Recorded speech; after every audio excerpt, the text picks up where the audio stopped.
उसके बावजूद भी इस सरकार के षड्यंत्र के द्वारा अभी भी पिछड़ा वर्ग मोर्चा के द्वारा ईवीएम के विरोध में तरह तरह के प्रदर्शन किए जा रहे हैं, फिर भी ये सरकार मनमानी कर रही है। जब उस आदेश के तहत इस संगठन के लोगों ने सुप्रीम कोर्ट में गया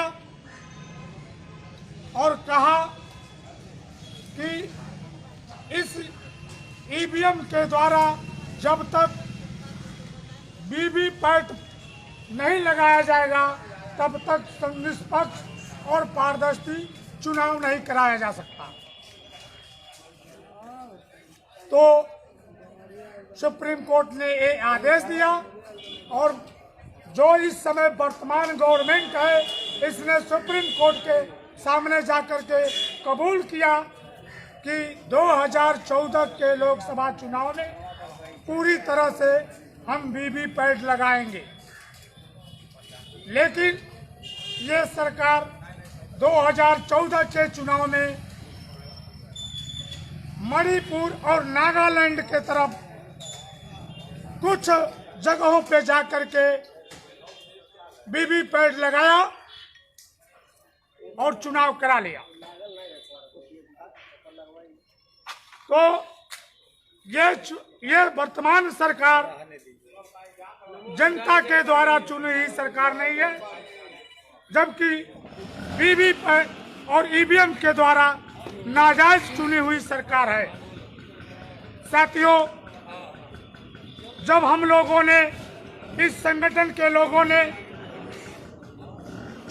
वीवीपैट लगाने के बाद फिर भी धांधली होने लगी, तो हम लोगों ने एक मुद्दा ये भी उठाया कि जो वीवीपैट के द्वारा पर्ची निकल रही है उस पर्ची की भी गणना होनी चाहिए। साथियों, तो यह सरकार आनाकानी करने लगी और कहने लगी कि वीवीपैट के द्वारा निकली हुई पर्ची की गणना कराने में काफ़ी परेशानियों का सामना करना पड़ेगा। तो साथियों, मैं इस व्यवस्था के लोगों से पूछना चाहता हूं कि बैंकों में नोटों की गणना मशीन के द्वारा कराया जा सकता है, तो क्या उस पर्ची की गणना क्यों नहीं कराई जा सकती है?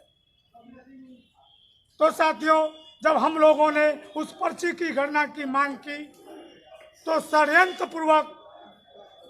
वर्तमान गवर्नमेंट ने सुप्रीम कोर्ट में जाकर के और एक रीट दाखिल करके और कहा कि 5 बूथों का पर्ची की गणना करा लिया जाए और उसी के सापेक्ष गणना को मान लिया जाएगा। तो साथियों, ये सरकार तरह तरह के हम लोगों के प्रति षड्यंत्र रच रही है और इस मुद्दे पर हम तब तक लड़ते रहेंगे जब तक पूरी तरह से ईवीएम समाप्त न करके और बैलेट पेपर से चुनाव नहीं कराया जा सकता, तब तक हम मानने वाले